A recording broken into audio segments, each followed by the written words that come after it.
En 1948, por acuerdo de las Naciones Unidas, se creó el Estado de Israel en territorios administrados hasta entonces por el Imperio Británico. Esto desencadenó el primero de los sucesivos conflictos bélicos que a lo largo de todos estos años se vienen asolando la región en una espiral de trágica actualidad en nuestros días. La dispersión del pueblo hebreo en el siglo II durante la dominación romana en Palestina les convirtió en una minoría étnica y religiosa presente con el paso del tiempo en todo el mundo. Así se crearon también culturas híbridas como la de los sefardíes, judíos instalados durante generaciones en la península ibérica. Sobre la contribución social, cultural e intelectual de los sefardíes hasta su expulsión al final del siglo XV y tras su regreso en el XIX, trata un libro escrito por la principal especialista en esta materia.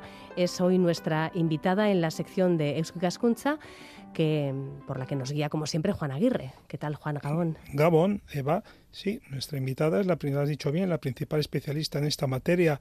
Se trata de Paloma Díaz Mas, escritora y filóloga. Durante casi 20 años impartió en la literatura española y sefardí en la Universidad del País Vasco, alcanzando el grado de catedrática. También fue docente en la Universidad Norteamericana de Oregón y es investigadora del Instituto de la Lengua Española del CSIC, del Consejo Superior de Investigaciones Científicas, y desde hace 2 años, además, ostenta el sillón y latina de la Real Academia Española. Por tanto, es una académica. Su trayectoria, Paloma ha conjugado la enseñanza, la investigación académica y la creación literaria en los más diversos géneros, la novela, el teatro, el ensayo, y con éxito, puesto que varias de sus obras han recibido los más importantes galardones: el Euskadi de Literatura en castellano, el Premio Arralde, el Premio de Teatro Rojas Zorrilla, y además ha sido finalista de los Premios Nacionales de la Crítica de Narrativa y de Ensayo. Y bueno, además de todo esto, algunas de sus obras han sido traducidas al francés, al portugués, al alemán y al griego. Y ahora, en Libros de la Catarata, publica Breve Historia de los Judíos en España, en el que sintetiza de una manera muy clara, muy didáctica, estos 2000 años de historia y cultura sefardíes. De modo que, Gabón, buenas noches, Paloma, y podemos decir bienvenida nuevamente a casa. Gabón, buenas noches. Y sí, estoy en mi casa realmente. Yo vivo en Vitoria, aunque paso temporadas en Madrid, o sea que muy bien. No he salido de mi casa. Fenomenal. Paloma, estos días, para preparar esta entrevista, rescaté de mi biblioteca un libro que tenía desde los años 80 y recordaba bien su lectura, que es Biografías de genios, traidores, sabios y suicidas según antiguos documentos. El primer libro que escribió Paloma Díaz Mas cuando era todavía una jovencita, ¿verdad? Es un libro ahora que lo he vuelto a releer. Eso es mi prehistoria. Yo cuando se publicó ese libro tenía 19 años. Sí. Y fue por una serie de casualidades. Pude publicar unos cuentos que tenía escritos y la verdad, luego estuve un tiempo sin publicar, pero después, desde los años 80, he estado publicando novelas, ensayo y sobre todo narrativa y ensayo. Pues Paloma, ha envejecido muy bien este libro, ¿eh? Yo ahora que lo he vuelto a leer después de casi 40 años, desde mi primera lectura, me ha seguido pareciendo divertido, irónico, atrevido a ratos. Es un libro que está francamente bien. Bueno, y entonces, leyéndolo, me ha surgido una pregunta, porque he visto que ahí aparecen ya algunos elementos, indicios de su interés por el mundo sefardí. Y ahí me ha venido la pregunta que quiero hacerle ahora. ¿De dónde surge su interés? Que por lo que, si es verdad esta tesis que le planteo, es precoz por la cultura judía peninsular. Bueno, es verdad que en ese libro, que son una serie de biografías para que los oyentes que no lo conocerán lo sepan, son una serie de biografías cortitas, ficticias, de personajes también inventados, que dedican toda su vida a una sola actividad. Y entre ellos hay un sefardí, hay una familia sefardí muy tópica que va pasándose la llave de la casa de Toledo de generación en generación. En ese momento yo no sabía prácticamente nada de los sefardíes, nada más que un libro que había leído yo un libro juvenil que se titulaba Un muchacho sefardí, que contaba la historia de un niño sefardí. Pero bueno, luego mi interés ya más académico vino sobre todo porque yo, además de filología románica, estudié periodismo en la Universidad Complutense, y entonces para un trabajo de curso una compañera y yo tuvimos que hacer como un reportaje, y lo hicimos sobre la comunidad judía de Madrid.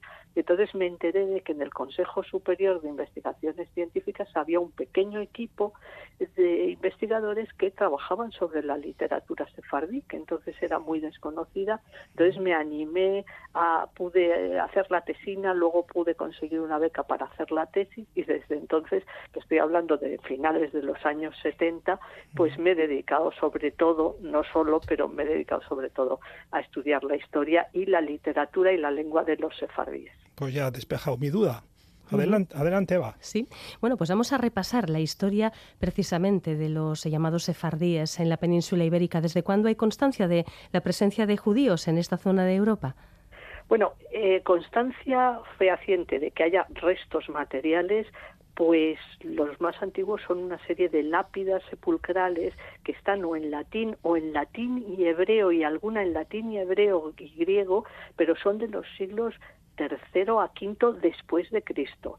Lo que pasa es que se supone que antes, ya en época romana y quizá en la época de los fenicios, ya habían venido judíos a la península ibérica. Es decir, eso es una cosa que está como en una nebulosa, porque no se han conservado pues documentos concretos ni restos materiales, pero que es bastante lógico que pensar que por lo menos desde el siglo I, sobre todo cuando Tito destruye el templo, toma Jerusalén y destruye el templo, y hay una diáspora del pueblo judío, pues es muy posible que vinieran judíos a lo que eran en realidad provincias romanas de la Bética, y entonces, pero es una cosa que la suponemos. Realmente restos, pruebas fehacientes del siglo III en adelante. Y Paloma, hace algunos años dio mucho que hablar otro libro que tengo en mi biblioteca, y que también estos días lo he vuelto a ojear, escrito por un historiador israelí, catedrático de la Universidad de Tel Aviv, Shlomo Ersand, que se titula La invención del pueblo judío. Dio mucho que hablar y fue polémico porque defendía que, si bien en origen fue una etnia, hoy más bien es un fenómeno mítico religioso, dice él, que pues bueno, amalgama gentes de muy diversas procedencias. Entonces, nos ayudaría mucho si nos explicase un poco este asunto, que es claramente intrincado, ¿no? ¿Cómo se define este pueblo? ¿Judío es un concepto teológico, es político, étnico, incluso quizá todo ello al mismo tiempo? ¿Qué es? Pues eso lo tengo difícil. lo tengo difícil. Vamos a ver, la cuestión es la siguiente. Evidentemente los judíos no son una raza, ni actualmente son un grupo étnico, porque hay judíos que tienen no solo distintos rasgos físicos, sino distintas lenguas, por ejemplo, que suele ser uno de los elementos identitarios de la lengua, de un grupo, de una etnia.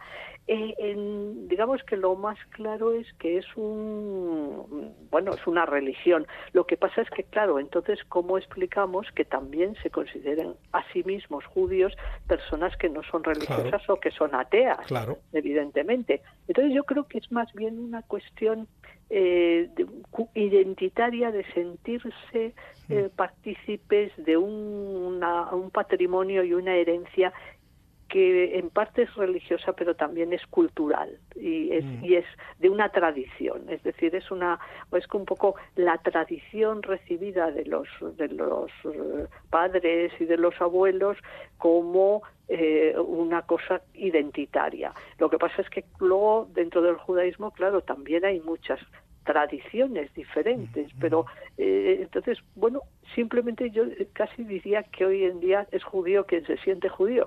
Ya, quien quiera ser judío es judío, claro. Sí, bueno, claro, oficialmente, digamos, no, de una manera del judaísmo, claro, normativo, digamos, pues no hay que practicar la religión judía, hay que cumplir determinadas prescripciones y preceptos y todo esto, pero luego hay mucha gente que realmente no sigue esos preceptos religiosos y sin embargo se considera judío y muy judío.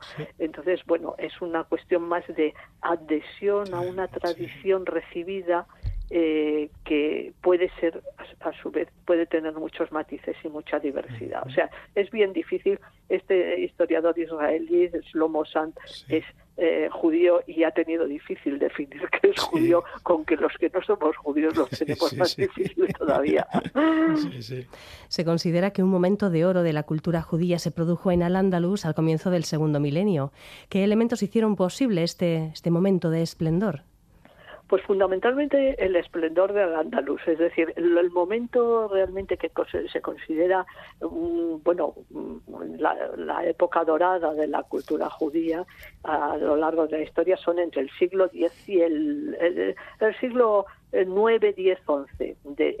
Y porque ahí, claro, se dan unas circunstancias, para empezar es el momento dorado sobre todo del califato de Córdoba, luego la cosa se complica porque hay una guerra civil y se dividen el califato en una serie de reinos musulmanes, que son los que se llaman reinos de taifas, y entonces sobre todo hay una serie de elementos que lo propician. Por una parte, el desarrollo de las ciudades y de todo ese mundo cultural en torno a las ciudades, tanto en el ámbito árabe como entre los judíos, que por otra parte beben mucho de fuentes árabes, conocen por otra parte, a través de las traducciones al árabe llega el conocimiento de los sabios de la antigüedad de Grecia y también de toda la sabiduría de Oriente Medio.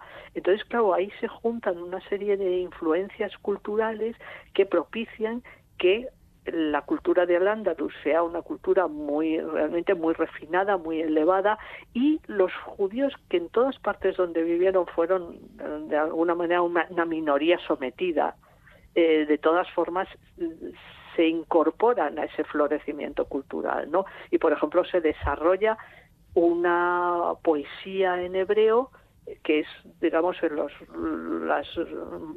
momentos más elevados de la poesía hebrea, pero que en gran medida se inspira en las características de la poesía árabe. Es decir, la cultura judía de Al-Ándalus debe mucho a la cultura árabe. Entonces, y bueno, da la impresión de que les fue mejor bajo la dominación musulmana que luego bajo la monarquía católica, ¿no? Porque, primero la monarquía católica se les consideraba, para empezar, ya siervos de los reyes, ¿no? Sí, pero bueno, lo que pasa es que ahí no lo podemos ver todo como si no pasase el tiempo y como si no pasase la historia. Es decir, durante el califato de Córdoba y al principio de los reinos de taifas, los judíos estaban mejor en Al-Ándalus. Pero luego hay un momento en que llegan las invasiones, primero de los almorávides y luego de los almohades, ya en los siglos XI y XII, y estos ya son integristas religiosos que empiezan a perseguir a los cristianos y a los judíos. Entonces, a partir del siglo XII, realmente las comunidades judías importantes están en los reinos cristianos y el desarrollo de la cultura judía está en la península ibérica en los reinos cristianos a partir del siglo XII. De hecho, por ejemplo, hay figuras importantísimas del judaísmo de andalusí, como Maimónides, que se tuvo que exiliar y acabó viviendo en Egipto, precisamente por la persecución religiosa contra los judíos que llevaron a cabo los almohades. O sea que la situación, pensamos en Al-Ándalus como si fuera un bloque siempre igual, y ahí dentro de Al-Ándalus hubo toda una serie de cambios, una evolución, y realmente a partir del siglo XII realmente los judíos casi todos se van a los reinos cristianos o bien a otros países pues del norte de África, por ejemplo, como Egipto. Entendido. Lo que sí es cierto, indudable, es que en 1492 los reyes católicos expulsan de Castilla y de Aragón a cuantos no aceptaran su conversión al cristianismo. Usted en el libro, cuando trata este asunto, lo define como una decisión inesperada, a pesar de que antes que estos reyes, que los católicos, sus homólogos de Francia, de Inglaterra y de la actual Alemania, habían hecho otro tanto. ¿Por qué? Pues bueno, en general de Europa, de todos esos países se va expulsando a los judíos en los siglos XIII y XIV. Y precisamente la península ibérica queda casi como el único lugar donde se admite normalmente la presencia de judíos. Luego lo que pasa es que los reyes católicos, y de hecho los reyes católicos tuvieron médicos judíos, tuvieron asesores judíos, tuvieron cortesanos judíos como Abraham Senior o Abraham Abravanel, que eran judíos al servicio de los reyes y tenían muchísima influencia, entre otras cosas porque les prestaban dinero. Claro. Y además, por ejemplo, Isabel la Católica llegó a ser reina en gran medida gracias al apoyo de un judío de Segovia, Abraham Senior, y de un converso, Cabrera. Entonces, ¿qué pasa? Que de repente cambian de opinión. Pues lo que pasa fundamentalmente es que está ahí algo que en esa época se percibe como un problema, que hay muchos conversos. En el siglo XIV había habido muchas persecuciones y sobre todo en 1391 hay muchos judíos a los que se obliga a convertirse. Entonces esos conversos pues seguían apegados al judaísmo y muchos seguían practicando el judaísmo a escondidas.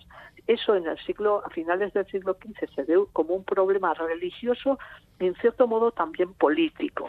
Entonces primero crean la Inquisición para perseguir a esos cristianos, a estos judíos conversos judaizantes, y luego acaban expulsándolos.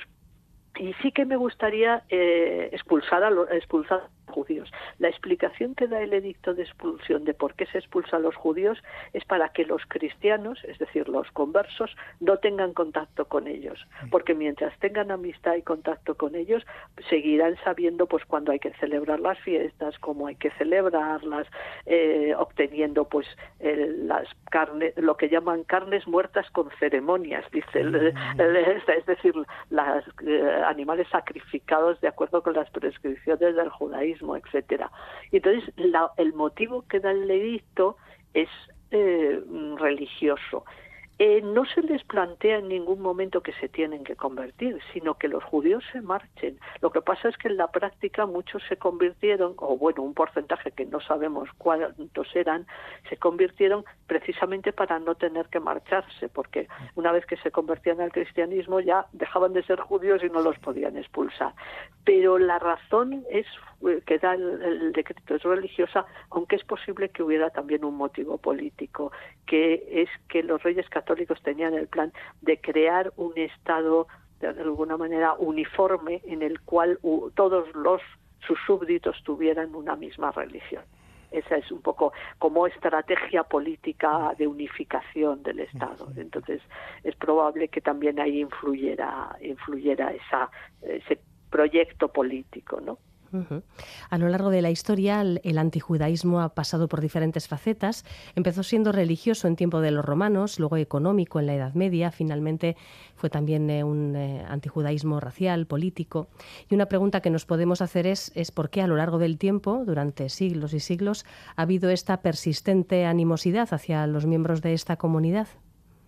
Bueno, por distintas razones. En la época romana y medieval, también en los inicios del cristianismo, claro, es que el cristianismo surge del judaísmo y entonces de alguna manera es una religión que necesita marcar distancias y de ahí viene el antijudaísmo religioso por parte del cristianismo como una forma de diferenciarse, porque lo cierto es que los romanos, por ejemplo, no distinguían mucho entre judíos y cristianos, no entendían muy bien la diferencia, pero los cristianos de alguna manera ahí surge el discurso de los judíos como deicidas que no habían reconocido al Mesías, que habían sido responsables de la muerte de Jesucristo.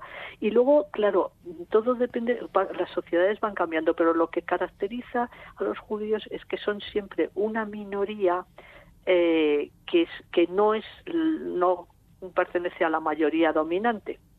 Entonces, tanto en época romana como en época visigoda, como en la época Al-Ándalus o en los reinos cristianos, los judíos son siempre una minoría.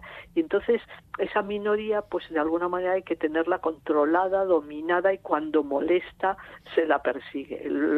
El antijudaísmo económico, por ejemplo, de la Edad Media surge pues porque los judíos desempeñan una serie de tareas, pues como la recaudación de impuestos, el préstamo y tal, que ya los cristianos quieren empezar a hacer. Y entonces ahí hay una especie de competencia, y de ahí salen pues los estatutos de limpieza de sangre, para los cuales, según los cuales no se podía ser ni judío ni descendiente de conversos para ejercer determinados oficios, ¿no? Entonces, claro, es una minoría que es muy peculiar, y entonces en los momentos de crisis las minorías muy definidas molestan, por decirlo así. Sí. Esa es un poco el motivo que explicaría todo esto a lo largo de la historia.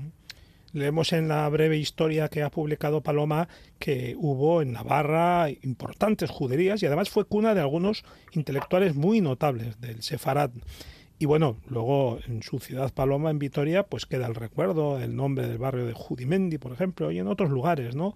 Hay huellas toponímicas. Se puede establecer así, grosso modo, no vamos a pedirle más, pero grosso modo un cuadro general de la presencia judía en las tierras vascófonas. Bueno, en general, en el libro, lógicamente, la cosa es una explicación más general, pero sí que se podría decir que en la Edad Media, en los reinos cristianos, fundamentalmente los judíos viven en núcleos urbanos, más grandes o más pequeños. Cuanto más grande, próspera y comercial es una ciudad, más posibilidad hay de que haya una comunidad judía importante, porque pues se dedican al comercio, sobre todo a actividades artesanales, a cosas que de alguna manera son más demandadas en las ciudades. En la época romana y visigoda los judíos eran sobre todo agricultores, pero ya desde la época de Al-Ándalus y en los reinos cristianos son sobre todo gente urbana dedicada a oficios urbanos. Así que donde haya una ciudad importante, pues Vitoria era un centro que era un cruce de caminos, tenía un mercado importante, todo eso, pues había una comunidad judía importante. Tudela, Estella, es decir, donde haya caminos y donde haya actividad, pues eso, de una ciudad con vidilla económica, sí, vamos a decir, sí, pues ahí normalmente es muy normal que haya una comunidad judía que con una actividad y una... Entonces, por ejemplo, pues eso, Tudela, hablábamos de personajes importantes, pues en Tudela tenemos a Benjamín de Tudela, que es el autor en el siglo XII, probablemente el primer libro de viajes que tenemos en hebreo, que se llama el Sefer Matzot. Parece ser que este señor era un comerciante, probablemente de objetos caros o de lujo o de piedras preciosas, que se hizo un viaje de varios años por Oriente, y entonces lo cuenta en su libro. Y bueno, pues luego otros eran médicos también. Realmente había muchos judíos médicos, y muchas veces los médicos de los reyes, tanto en Al-Ándalus como en los reinos cristianos, eran judíos, hasta la misma época de los reyes católicos. Entonces, claro, lógicamente en una ciudad hay más pacientes que en mitad del campo. Entonces, yo digamos que lo que marcaría como elemento que favorece que haya comunidades judías importantes es que haya ciudades y ciudades con tránsito de personas, con vida comercial y todo esto. A finales del siglo XIX se levantó la prohibición de residencia impuesta por los reyes católicos, y algunas familias volvieron a asentarse en España, incluido pues la zona de Navarra, de Euskadi, que llevó a estos sefardíes a regresar 4 siglos después. Pues bueno, es curioso, son varios, no solo son sefardíes los que vienen, porque también vienen askenazíes por distintos, o sea, judíos centroeuropeos por distintos motivos. Lo de finales del siglo XIX, lo que pasa es que hay un debate en el Parlamento español sobre la libertad religiosa. Entonces, desde el momento en que se aprueba la libertad religiosa, promovido por supuesto por los liberales, pues ya pueden vivir judíos. No se deroga nunca el decreto de expulsión, pero se entiende que la Constitución de 1869 y que la Ley de Libertad Religiosa y tal permite perfectamente que los judíos puedan vivir. Y una cosa que es que con respecto al Navarra y sobre todo al País Vasco, seguramente les hará gracia saber que en parte los ferrocarriles vasco-navarros fueron promovidos por judíos, sobre todo, por ejemplo, hay dos hermanos, los hermanos Pereire, que eran de origen sefardí de Burdeos, que invirtieron bastante dinero y bastantes esfuerzos en hacer la red de ferrocarriles vasco-navarros. O sea que ahí hay una intervención, digamos, sobre todo los primeros que vienen son sobre todo por razones, pues, cosas como esa, la iniciativa, empresarios o financieros o tal que que pertenecen que se integran en una burguesía española por razones de su profesión. Y luego ya cuando la Primera Guerra Mundial, también vienen bastantes judíos que son expulsados, por ejemplo, de Francia, porque son de nacionalidad búlgara o turca y vivían en Francia, y como Bulgaria y Turquía se alinearon o austrohúngaros, entonces expulsaron a todos los que se habían alineado con Alemania en la Primera Guerra Mundial. Entonces ahí es un motivo por el cual hay judíos austrohúngaros o búlgaros o turcos que residían en Francia y que vienen a España, porque los expulsan de Francia durante la guerra, vamos. Sí, al final de la Primera Guerra Mundial. Sí. Luego llega la segunda, y bueno, sobre la actitud de la dictadura franquista ante la Shoah se han escrito muchas cosas y algunas bastante contradictorias. ¿Cuál sería hoy el balance histórico que se hace al respecto? Paloma, ¿se protegió? ¿El régimen franquista protegió a los judíos perseguidos o en realidad colaboró con los nazis? Las dos cosas. O sea, como en general la actitud del régimen de Franco fue como en esta cuestión, como en otras, como muy contradictoria, muy oportunista en algunos momentos, y fue evolucionando con el tiempo. O sea, durante la Guerra Civil, por ejemplo, se utilizó mucho el argumento de que había una conspiración judeo-masónica y que la Guerra Civil era una cruzada contra el judaísmo internacional, es decir, asumiendo todo el discurso de del antijudaísmo y del antisemitismo moderno, ¿no? Pero luego, por otra parte, y en teoría, claro, y en la práctica, el régimen de Franco era muy amigo del nazismo y de la Alemania nazi. Ahora, cuando se produce la Segunda Guerra Mundial, a través de España pudieron huir judíos, por ejemplo, de Francia, que pasaban los Pirineos clandestinamente y pudieron pasar, fueron varios miles de judíos los que pudieron huir a través de España, pero no para quedarse en España, porque no se les permitía quedarse, se les permitía pasar para ir a otros países, normalmente a América, tanto a Norteamérica como a países de América del Sur. Pero simultáneamente los diplomáticos españoles que estaban en lugares como Hungría, por ejemplo, como la Francia ocupada, como Italia, se las vieron negras para poder salvar a judíos, incluso a sefardíes, que tenían algunos de ellos la nacionalidad española, ¿no?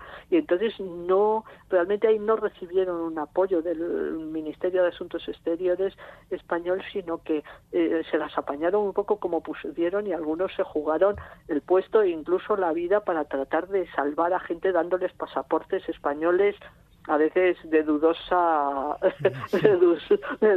legalidad, pero bueno, lo hicieron. Por ejemplo, Ángel Sanz-Briz es el más conocido, que era estaba en la embajada de Budapest. Y bueno, era un poco una cosa contradictoria. Por ejemplo, en España no podía haber comunidades judías porque no había libertad religiosa. Pero en el protectorado español de Marruecos, que duró hasta 1956, sí que había comunidades judías con toda normalidad y estaban bajo la misma administración. Sí. O sea, que es un poco... Y luego, después de la guerra, sí que hubo una propaganda franquista presentando a Franco como salvador y de protector de los judíos perseguidos. O sea que ahí se jugó un poco a muchas barajas, ¿no? Se toleró que pasasen judíos, pero luego los diplomáticos españoles no tuvieron suficiente apoyo, se desarrolló un discurso antisemita, pero luego por otra parte pues se presentó a Franco como salvador de los judíos, un poco. No es el único aspecto en el cual el régimen franquista fue muy contradictorio y dio muchos bandazos, porque además fue un régimen que duró mucho tiempo y entonces en 40 años realmente la cosa fue cambiando bastante. Uh-huh.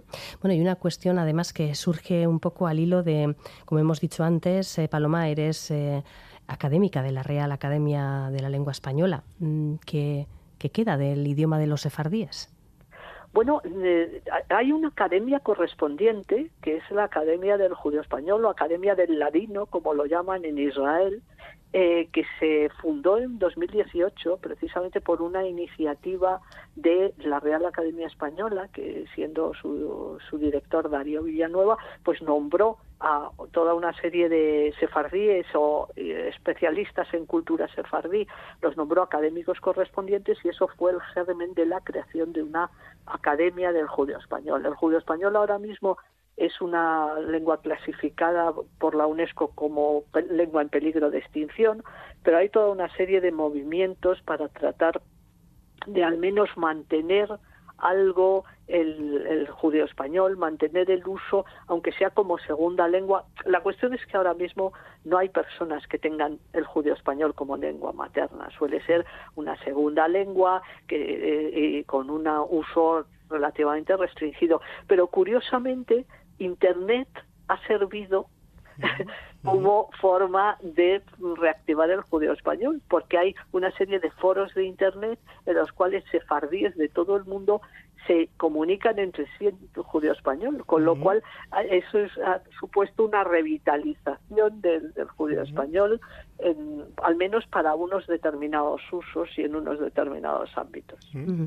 Bueno, pues vamos poniendo fin a esta entrevista tan interesante con Paloma Díaz Mas, pero antes tenemos que recordar cuál es el título del libro que hemos presentado, Juan. Sí, el libro que desarrolla estas ideas que Paloma hoy nos ha explicado tan claramente y con extensión y profundidad lo desarrolla. Este libro que no obstante, como dice su título, es breve historia de los judíos en España, de Paloma Díaz Mas, y está publicado por Libros de la Catarata. Paloma, muchísimas gracias por este ratito. Pues muchas gracias, Gabón, y a leer. Gabón. Adiós.